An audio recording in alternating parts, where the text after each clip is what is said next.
Sige, sige. Kung magpapakabain sila, kakanta dyan si Maris. Okay, Ramsey, can you tell us more about Casa Villa Padres? Yes, the school is actually pretty cool because it's all about declaring why you are proud to be. guys! We just want Aris, isa nga yung masyad! Aris! And you remember all of us asked via Twitter and Instagram, what makes teens Brian Filipino? And here behind us are all I love you, Maris! students. Aris, I love you! I love you, Maris! Ano daw siya? Ano na?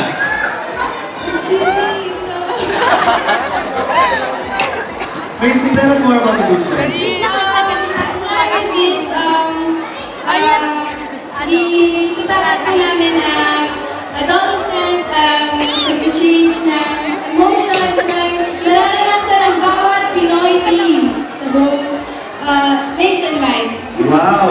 Okay, so what do you have to do when they visit Move Up Mondays?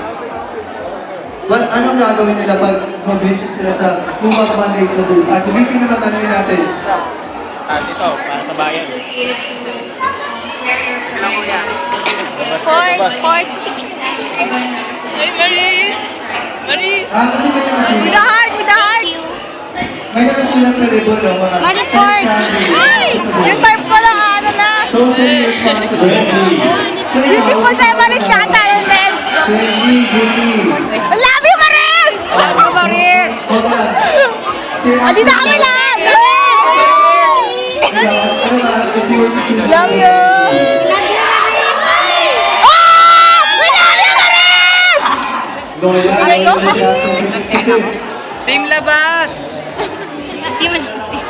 Team Labas! friendly. Bakit ka friendly, Faith? Plaza? Yung pa kay Maris, ha? Si Paul. Sila gagawin mo na siguro yun. Andun siya, nakaupo. Sila ate Mili, tinawagan ako. Ayan, nakaupo ko sa harapan. Nandito si Si Maris. Maris. Oh, Maris! Thank you! Boy! Sa akin, Maris! Maris! Sa akin na lang! Boy!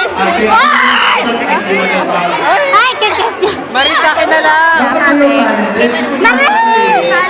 Beautiful! Oo. Maris! Sino tayo isa sa kamay mo? Maris! Maris!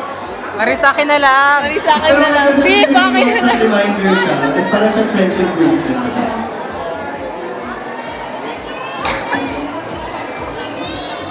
So, Ay, ang sweet! Body Ford, talaga! Ah! Body Ford! Tapos ay, ano ba doon? Nag-uwi ka ng wish per night. Tapos sa Brazil daw, sa bahay ni Daniel, sa bansa ni Daniel. Ano daw, pag ilalagay kayo ng tatlong tapos